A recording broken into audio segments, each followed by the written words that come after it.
Meu nome é Jean Anderson e eu faço mestrado em Ciência da Computação na UFMG e hoje eu vou apresentar meu trabalho final de mineração de dados, que o nome é Recuperação de Redes Gênicas por meio do perfil de expressão dos genes. Então a gente tem que entender primeiro, né, como que a gente pode representar um gene numa base de dados.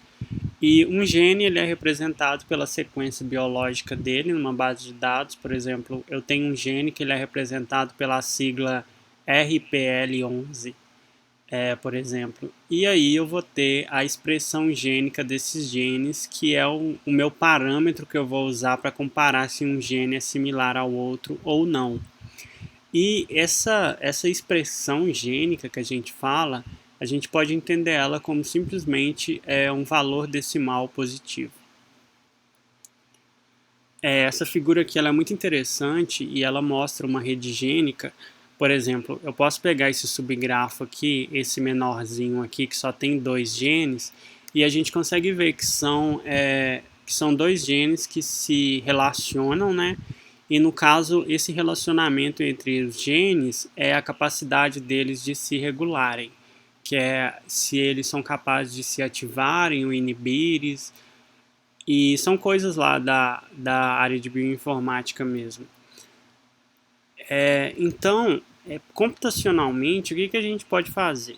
Computacionalmente, a gente usa heurísticas de agrupamento para a gente tentar prever uma rede gênica que seja candidata a ser uma rede gênica real. Aí, quando a gente tem esses dados, a gente vai para o laboratório e testa se essa rede gênica é real ou não. E aí, geralmente, na área de bioinformática, o pessoal tem usado 3 algoritmos para fazer isso, que é o Caminhos, o hierárquico aglomerativo e o hierárquico divisivo. Em termos de resultado, o hierárquico aglomerativo e divisivo eles não têm diferença, mas em termos de execução, sim. Então, a base de dados que eu estou trabalhando é a base de dados desses caras aqui, é Tuomela, que eles publicaram em 2012, e é uma base de dados que eles aplicaram caminhos nela, e eles definiram para um K igual a 10. Então, assim, eu quero estender e complementar o trabalho deles, que é não usar o caminhos para criar redes gênicas e fazer isso de uma forma, vou dizer, uma forma mais complexa de fazer isso. E essa base de dados que eles têm, ela é uma base de dados muito grande, ela tem mais de 60 mil genes, só que a versão normalizada que a gente tem dela, ela só tem 1.373 genes. Essa amostra que é usada para coletar esses genes e a expressão gênica de cada um, ela infelizmente ela retorna um TXT. Então, quer dizer, a gente tem um arquivo TXT que tem os 60 e poucos mil genes lá, só que a gente ainda não conseguiu normalizar tudo. A gente só tem normalizado 1.373 genes. E aí, para fazer essa normalização, foi passado esses 1.373 genes para um CVS e hoje já tem um script que a gente passou esse CVS para uma SQL. Então hoje eu consigo vir aqui no meu computador e acessar essa base de dados simplesmente usando um banco de dados, um gerenciador de banco de dados igual uma SQL. Nessa base de dados eu tenho 9 instantes de tempo com a expressão gênica nesses 9 instantes de tempo. Isso foi coletado durante 72 horas após o surgimento dos genes.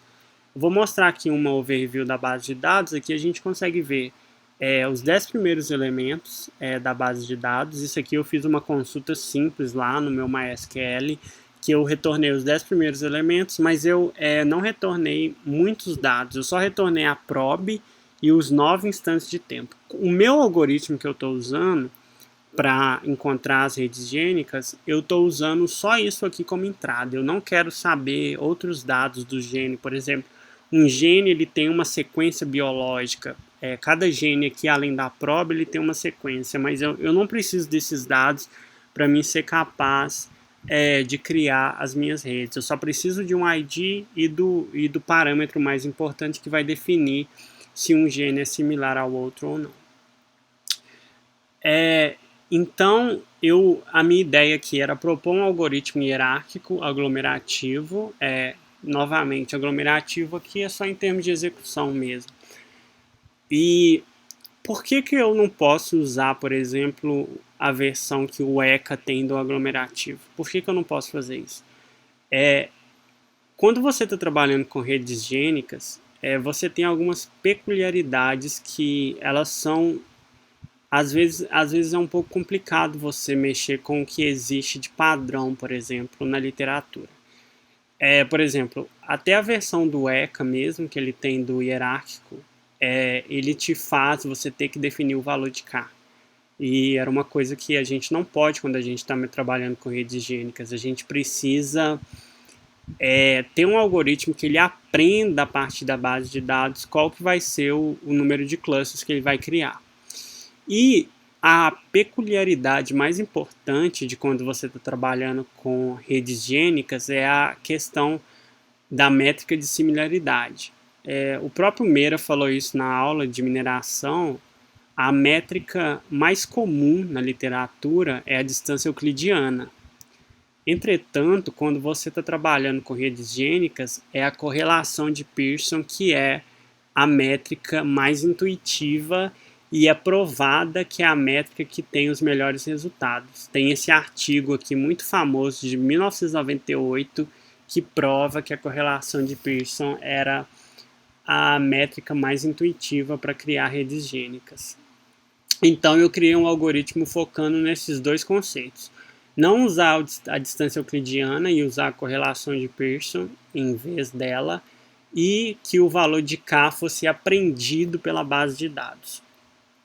Então aqui, só para ficar claro aqui do que é a correlação de Pearson, a gente chama de o produto momento de dois vetores. Então, por exemplo, como eu tenho valores decimais positivos, quando eu aplico essa fórmula matemática aqui, ele vai me retornar um valor entre 0 e 1. E quanto mais perto de 1, quer dizer que esses dois vetores eles estão mais perto no espaço, eles são mais similares. E isso tem a ver com o cosseno, na verdade. Isso aí quer dizer que é o menor cosseno entre dois vetores, assim.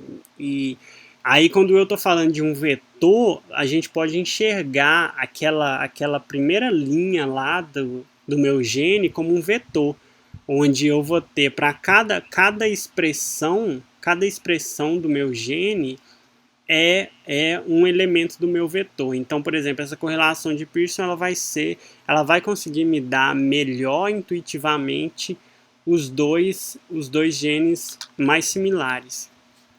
E além disso, eu criei um algoritmo que eu conseguisse testar facilmente as três distâncias que existem na literatura, que é o average, o complete e o single. Intuitivamente, e eu sempre pensei que o single fosse a melhor solução, principalmente quando a gente está trabalhando com redes gênicas. Na verdade, isso não é verdade. Eu vou mostrar aqui nos resultados que o single linkage, que é o vizinho mais próximo, e o complete linkage, que é o vizinho mais longe, né, que são os dois opostos, eles têm resultados completamente diferentes, e a gente vai ver que o complete, como já havia sendo proposto nessa área, ele tem um resultado melhor do que o single. Isso aqui é só um pseudocódigo do meu algoritmo, né? Muito simples. Eu usei a linguagem Java mesmo para fazer. E depois de calcular a correlação de Pearson lá, o que eu fiz? Eu junto os dois clusters mais similares. Como ele é aglomerativo, por exemplo, eu tenho 1373 genes. Na primeira interação, eu vou considerar que cada elemento, cada gene é um cluster separado. E aí, a partir de cada iteração, eu vou juntar os dois clusters mais similares até eu iterar pela base toda. Isso aqui é um dendrograma que a gente usa. Esse dendrograma ele foi criado com um programa chamado Java Tree View. E aqui a gente consegue ver, por exemplo, eu dei um zoom aqui nesse cluster, e aí eu consigo ver aqui cada linha aqui até o meio, ela representa um gene. E aí eu consigo ver aqui que ele tenta juntar os dois genes mais similares, assim. Ele tem essa nova versão do Java Tree View, ele tem essa coloração de vermelho aqui, que ele passa por todos os tons de vermelho, e aí a gente consegue visualizar aqui que ele tenta juntar os genes mais similares, assim. A gente vê que a gente pode enxergar aqui que a coloração é bem similar mesmo dos genes que ele tá juntando. E ele deu uma cor para cada gene lá, baseado na minha entrada lá, que foi a saída do algoritmo que eu criei. Então aqui eu tenho as três medidas, né, comuns na área de agrupamento hierárquico, o single, linkage, complete e o average. A gente pode ver uma coisa muito interessante que o algoritmo descobriu, que foi que o complete e o average, nessa base de dados, eles tiveram o mesmo resultado. Isso não era uma coisa prevista, assim. E o interessante é que ele teve um resultado bem diferente do single, né? A gente consegue ver isso aqui. Mas agora a gente vai conseguir ver melhor ainda. Isso aqui, infelizmente, não dá para ver muito bem, né? Porque são 1.373 genes, mas a gente consegue ver aqui que o complete, que é o contraintuitivo, que é o vizinho mais longe, ele realmente criou grupos muito mais bem definidos, eu diria, do que o single. Quando eu for publicar o artigo desse trabalho, eu vou usar como baseline principal, como o resultado principal, o complete em vez do single, porque olha aqui para a gente ver aqui o single, que bagunça que ele criou aqui de grupos, e o complete ele criou grupos muito mais bem definidos, eu diria, do que o single. Mas isso é uma coisa que já existe até artigo falando sobre isso, que nesse contexto que a gente está trabalhando de redes gênicas, usando a correlação de Pearson, o complete ele tende a ser melhor do que o single. Então, o algoritmo aglomerativo hierárquico que eu desenvolvi, ele encontrou menos de 10 grupos do que o K igual a 10, que foi definido pelo pessoal lá do grupo do Tuomello em 2012. Ele mostrou que os grupos gerados por meio do Complete Linkage são melhores subdivididos do que os criados pelo próprio Single, que seria o vizinho mais próximo.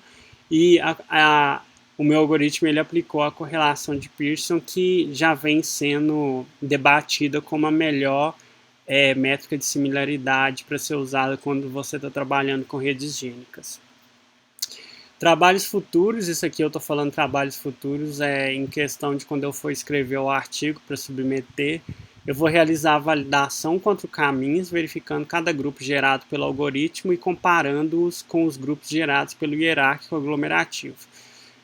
Para mim fazer isso eu pretendo testar com 60 e poucos mil genes, só que a gente precisa normalizar a base ainda. E cada gene será contado verificando se pertence ao mesmo grupo nos dois algoritmos. A gente vai ver qual que eu quero saber a porcentagem do caminhos que tem batido com o aglomerativo para ver se esse número é significante ou não. Mas isso vai tomar muito tempo, mas eu quero fazer isso quando eu tiver com a base de dados completa, com a base de dados completamente normalizada. Isso aqui foram as referências que eu usei, que eu tenho usado nesse trabalho. E se alguém tiver alguma dúvida, pode me mandar e-mail e obrigado.